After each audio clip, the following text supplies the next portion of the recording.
in today's lecture. I am Dr. Milind Mishra, working as an assistant professor in the Department of Chemistry, KTHM College, Nashik.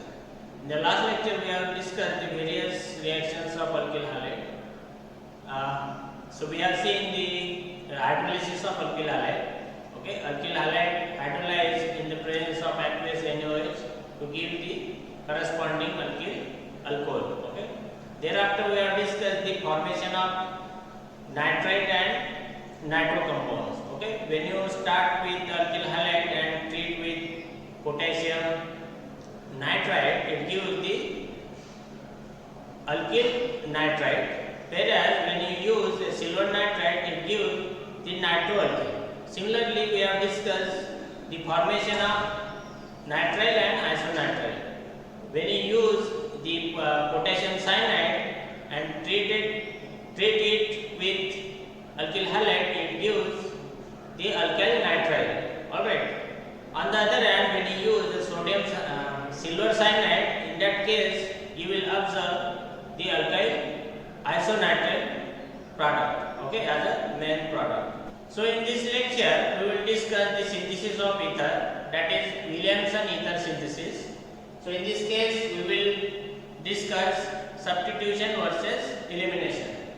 First of all, this Williamson ether synthesis developed in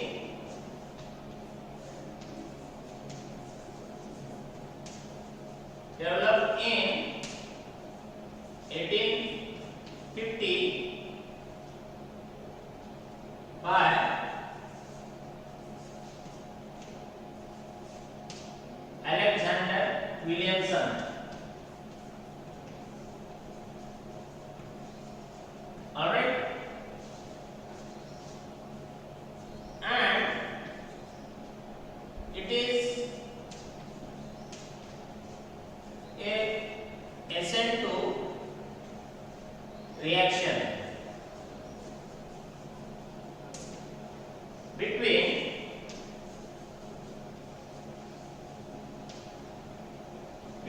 an alkoxide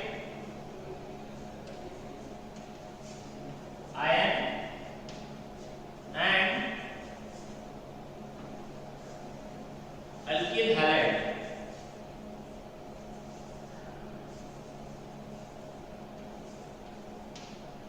And this reaction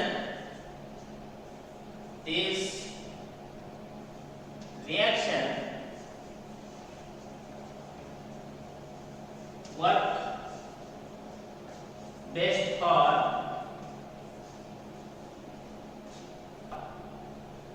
methyl and primary alkyl halide. Alright. And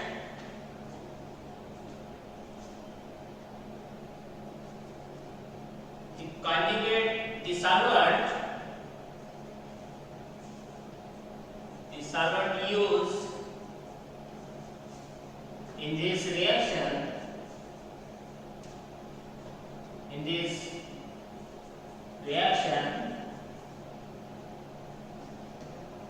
it should be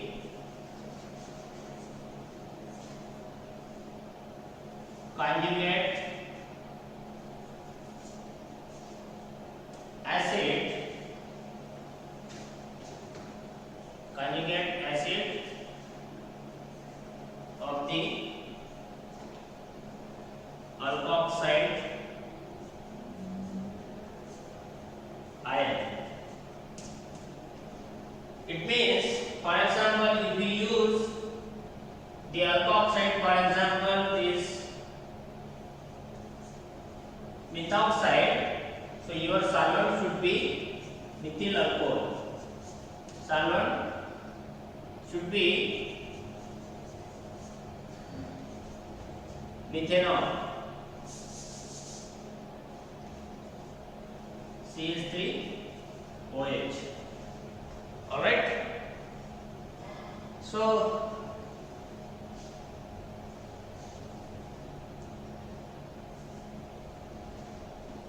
So this Williamson ether synthesis developed in 1850 by Alexander Williamson. All right.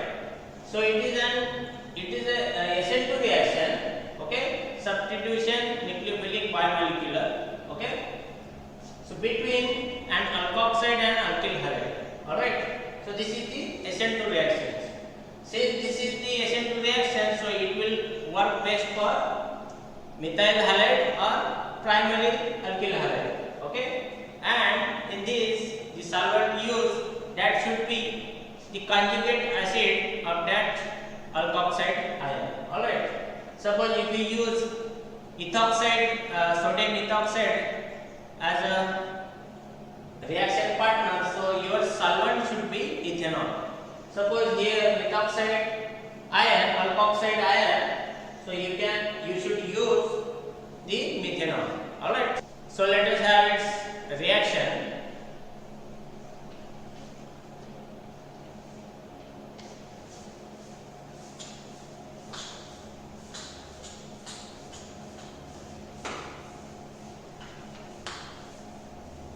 Suppose we have this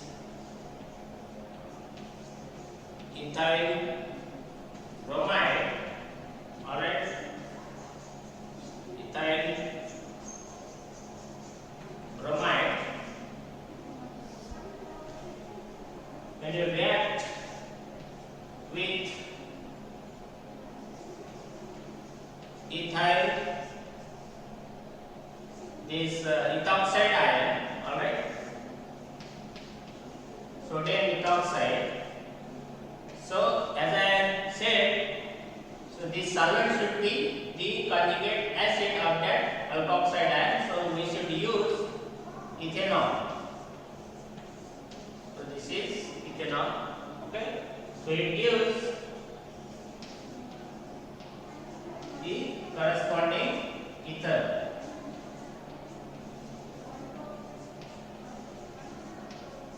Okay. So this is diethyl ether. Okay. So this part is here. For example, this is the SN2 reaction. Okay. So this is conjugate acid.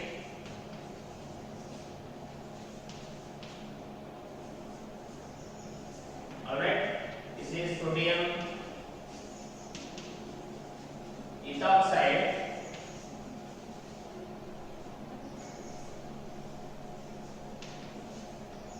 Alright, sodium ethoxide.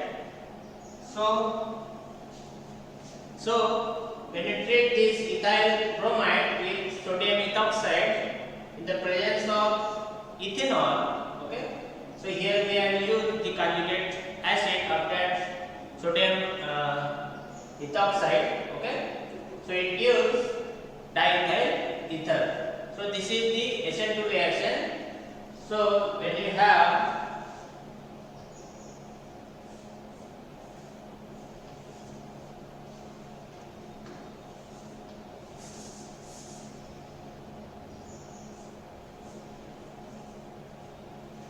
sodium ethoxide, okay, this is alkoxide and alkyl bromide, for example.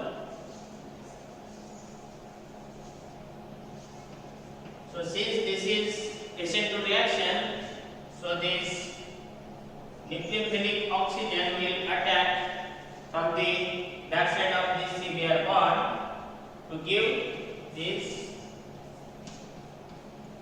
diethyl ether. Alright.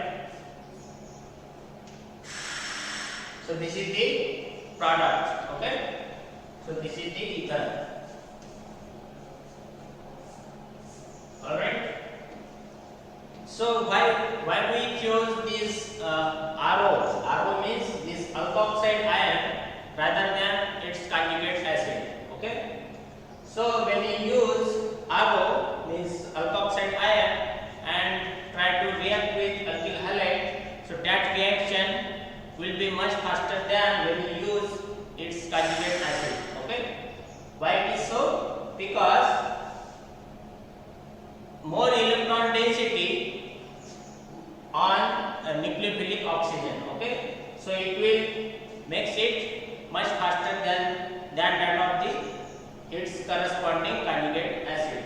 All right, because of that this conjugate base is very good nucleophile than its conjugate acid. All right, so it is the better nucleophile.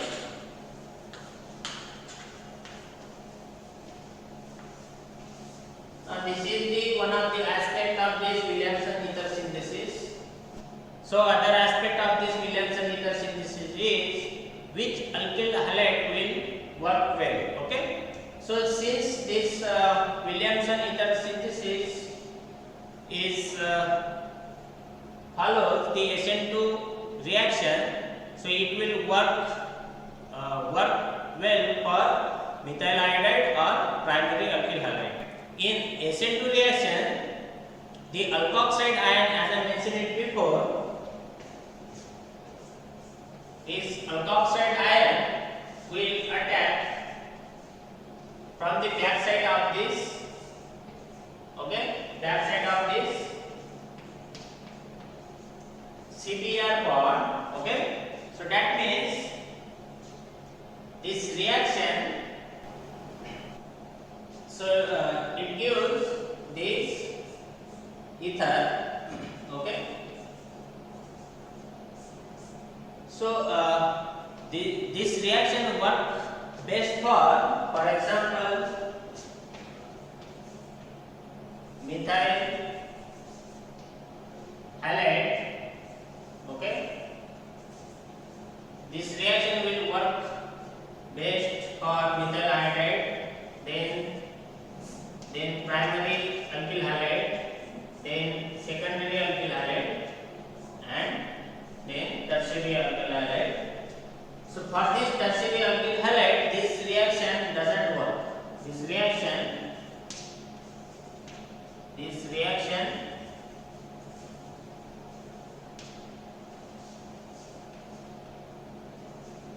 doesn't work at all. Alright. So this Williamson ether synthesis work best for methyl halide, for example methyl iodide, then primary alkyl halide, then secondary alkyl halide, and then tertiary. And for this tertiary alkyl halide, this reaction doesn't work at all. Alright. So when you have, so let us have one more example.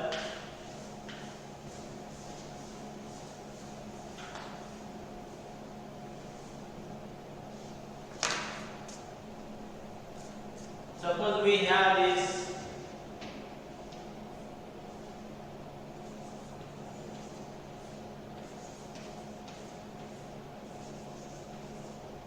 sodium hydroxide, all right. This is the sodium hydroxide. When it react with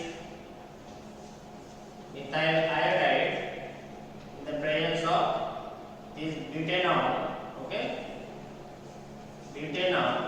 So this is the conjugate acid of this particular conjugate acid. All right, conjugate acid of this sodium butoxide. Okay, so it gives the tertiary butyl methyl ether. All right.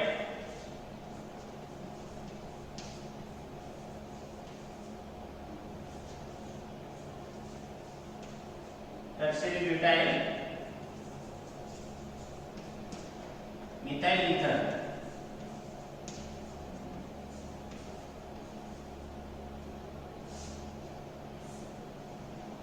Isn't it? When you have this alkoxide sodium tertiary butoxide as a nucleophile, okay, this is the nucleophile.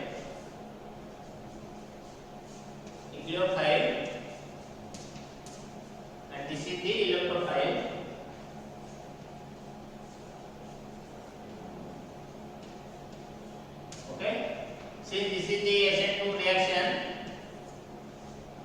so this reaction, okay, in this reaction this alkoxide ion will approach from the back side, okay, from the this back side of this carbon halide bond, okay, and in this case this is the methyl iodide, so there is no any steric hindrance, so this reaction works best for this particular halide, okay, so it gives this tertiary butyl methyl ether, okay, and this sodium iodide, okay, as a byproduct, okay. However, if we use this primary alkyl halide instead of this methyl iodide, so in that case you will observe the elimination product as well along with the substitution. Alright, so that is why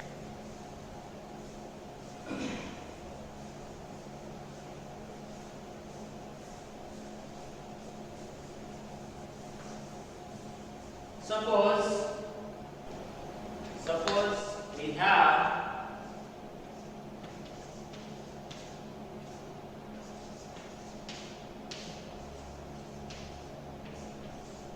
is sodium ethoxide. When you use this ethyl iodide, okay, so this is ethyl iodide, okay, so as I mentioned it before, solvent should be the conjugate acid of that alkoxide, so butanol, okay, this is butanol. So in this case you will observe the substitution product as well as elimination product. Why it is so? Since this is the sodium ethoxide is strongly basic in nature, okay, so this is the strong base as well, strong base. So when you have,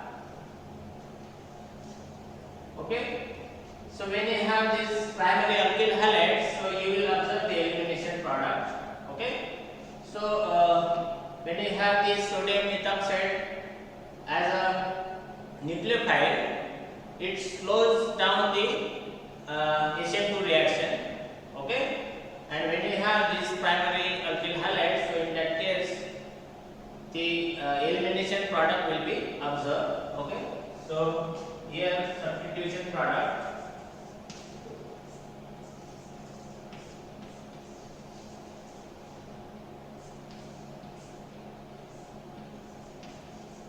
this is the substituted product, okay, ethyl tertiary butyl ethyl ether, and this elimination product ethene, okay, this is ethene. So this is the elimination product.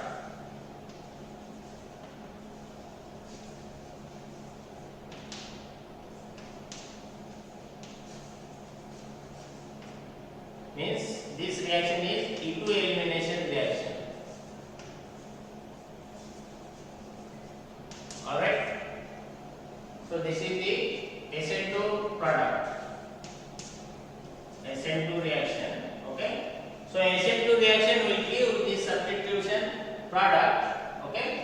Tertiary butyl ethyl ether along with this elimination product, that is ethene. Alright. So this elimination product mechanism is, we have this tertiary ethoxide as a base, so we have this ethyl iodide, okay. So this hydrogen, the ethoxide this alkoxide ion will abstract this proton, okay, and this E2 elimination will take place, okay, E2 elimination to give this ethene, okay. So this is how this mechanism is. This butoxide ion acts as a base. It is strongly basic in nature, so it can abstract this proton, and then this halide will get displaced, okay.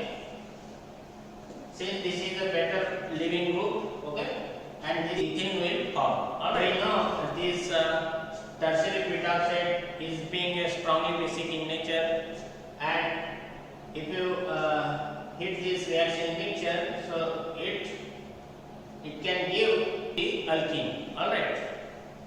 In addition to this, when you are trying to do Williamson ether synthesis on secondary alkyl halides, so that reaction is a bit more problematic than the reaction of primary alkyl halides. So in that case, so we can observe the elimination product, okay, if you hit the reaction mixture. However, to favor the SN2 reaction, so one can use aprotic polar solvent, for example acetonitrile or DMSO, okay. So that solvent increases the nucleophilicity of that particular alkoxide ion to favor the SN2 reactions, okay. For example, when you have the halide, when you have this sodium ethoxide, alright, so this is the strongly basic in nature, okay, strong base as well as nucleophile, okay. This sodium ethoxide, okay, when you use in this reaction and treat with isopropyl bromide and aprotic polar solvent, for example DMSO, okay, this is aprotic polar solvent,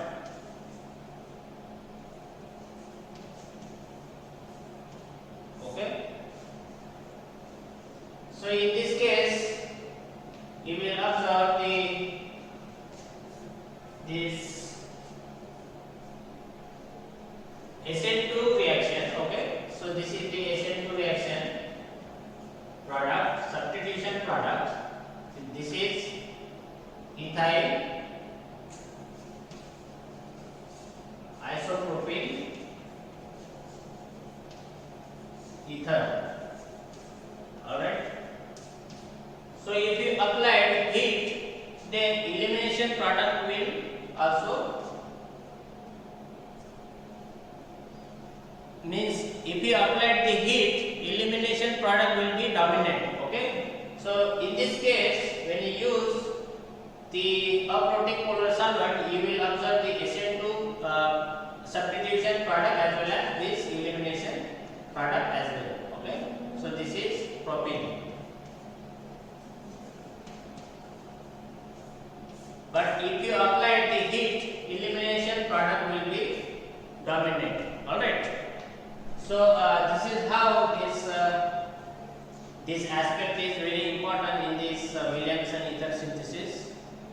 So one more aspect is that when you use the tertiary alkyl halide, okay, instead of secondary alkyl halide, when you use the tertiary alkyl halide, this Williamson ether synthesis doesn't work, alright. So when you have this ethoxide,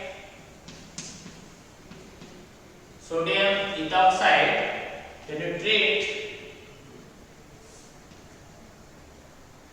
for substitution reaction, when you have this tertiary alkyl halide. For example, this tertiary butyl bromide. Okay. So here this is sodium ethoxide.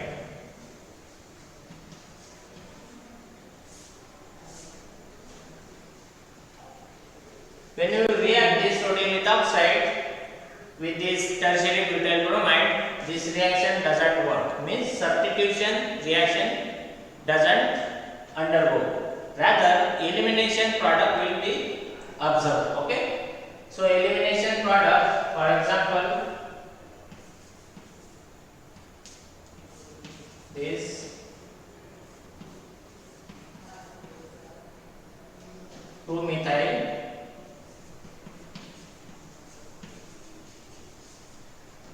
propene,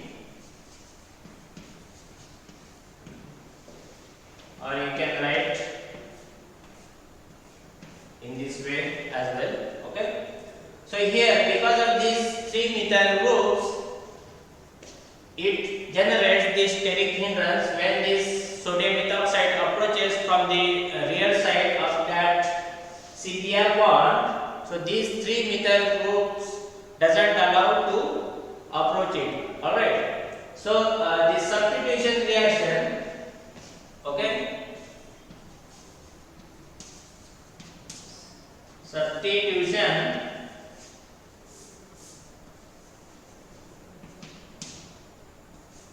reaction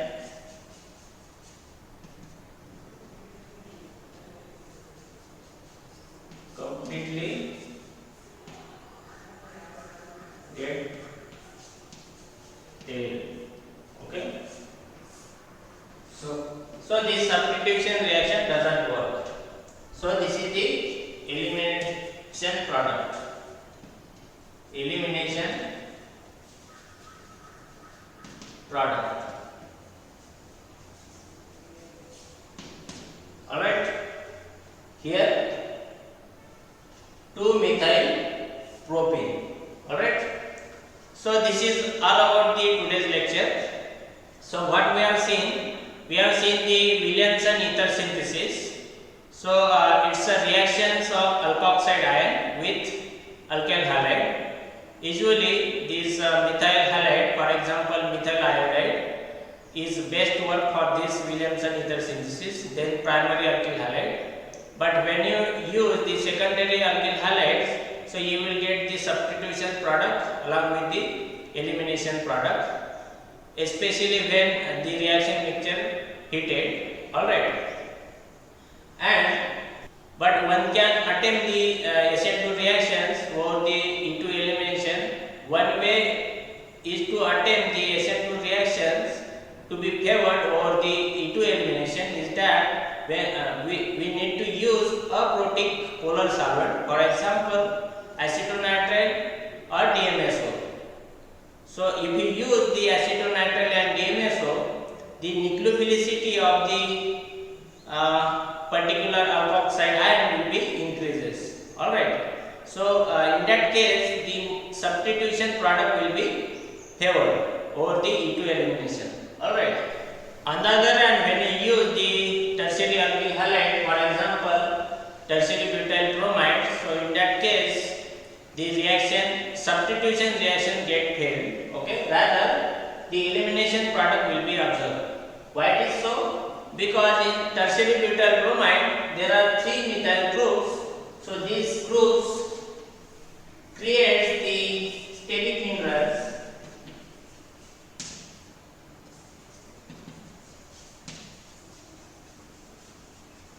Okay. So these 3 methyl groups creates the tremendous steric hindrance. So this incoming ethoxide ion cannot approach from the backside. Alright. So these methyl groups doesn't allow to approach from the backside of the CPR bond. Okay. So because of that this reaction get failed. Alright. So rather this elimination product will be observed. Alright.